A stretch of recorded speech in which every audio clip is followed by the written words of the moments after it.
اللہ تعالیٰ نے ملک الموت سے پوچھا کہ میں نے تمہیں انسانوں کی روح کو قبض کرنے کے لیے مقرر کیا ہے اور تم بے شمار انسانی کی روح کو روزانہ قبض کرتے رہتے ہو، تو کیا کبھی کسی شخص کی روح کو قبض کرتے وقت تمہیں ترس آیا ہے؟ تو جواب میں ملک الموت نے کہا کہ ہاں، ترس آیا۔ اللہ نے پوچھا کہ کس پر ترس آیا؟ انہوں نے جواب دیا کہ 2 آدمیوں پر مجھے ترس آیا۔ اللہ تعالیٰ نے پوچھا کہ وہ 2 آدمی کون تھے جن پر تمہیں ترس آیا؟ تو انہوں نے جواب دیا کہ ایک مرتبہ سمندر میں جہاز جا رہا تھا، طوفان آ گیا اور طوفان میں وہ جہاز ڈوب گیا، لوگ ڈوب گئے، کچھ لوگ جنہوں نے تختیوں کا سہارا لیا ہوا تھا وہ بچ گئے، ایک عورت حاملہ تھی، وہ بھی کسی طرح ایک تختی پر سوار ہو گئی اور اسی تختی پر وہ کنارے کی طرف جا رہی تھی،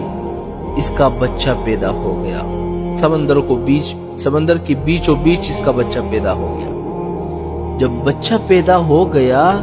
تو آپ کی طرف سے یہ حکم آیا کہ ماں کی روح کو قبض کر لو۔ میں نے سوچا یہ بچہ ابھی دنیا میں آیا ہے، نہ اس بچے کا کوئی گھر ہے، نہ ماں باپ ہے، نہ باپ ہے، نہ کوئی رشتہ دار دیکھنے والا ہے، ایک ماں تھی، اس کی روح قبض کرنے کا حکم دے دیا مجھے۔ تو مجھے اس بچے پر ترس آیا کہ یہ بچہ سمندر کے بیچ اس تختے پر کس طرح زندگی گزارے گا۔ تو اللہ تعالیٰ نے پوچھا اور کس پر ترس آیا تمہیں؟ تو جواب میں ملک الموت نے کہا کہ ایک بادشاہ تھا جس نے دنیا میں ایک جنت بنوائی اور اپنی پوری زندگی کا بھر کا جو سرمایہ تھا اس نے جنت کو بنانے میں خرچ کر دیا اور بڑی عالی شان جنت بنا دیا، اور اس نے یہ عزم کر لیا کہ جب تک وہ جنت کو مکمل طور پر تیار نہیں کرے گا تب تک اس کے اندر داخل نہیں ہوگا۔ بہت بڑا عرصہ گزرا، جب مدتوں کے بعد جنت تیار ہو گئی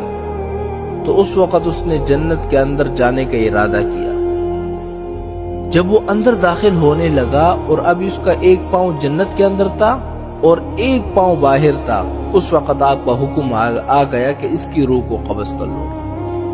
اس وقت مجھے اس پر ترس آیا کہ یہ شخص کیسا ہی برا ہی صحیح، لیکن اس نے اتنی محنت اور مشقت سے وہ جنت بنوائی تھی، کم از کم اندر جا کر اس جنت کو ایک مرتبہ دیکھ لیتا تو کم از کم اس کی محنت کا صلہ کچھ دنیا میں ہی مل جاتا ہے اس کو۔ تو اللہ تعالیٰ نے فرمایا کہ اے ملک الموت، تم نے ایک ہی آدمی پر 2 مرتبہ ترس کھایا، اس لیے کہ یہ بادشاہ وہی بچہ تھا جس کو تختے پر تیرتا ہوا تم نے دیکھا تھا، اور اس کی ماں کی روح قبض کرتے وقت تم نے اس بچے پر ترس کھایا تھا، یہ وہی بچہ تھا اور اب بادشاہ بن گیا تھا، اور اب اس بادشاہ کی روح قبض کرتے وقت تمہیں دوبارہ اس پر ترس آ گیا۔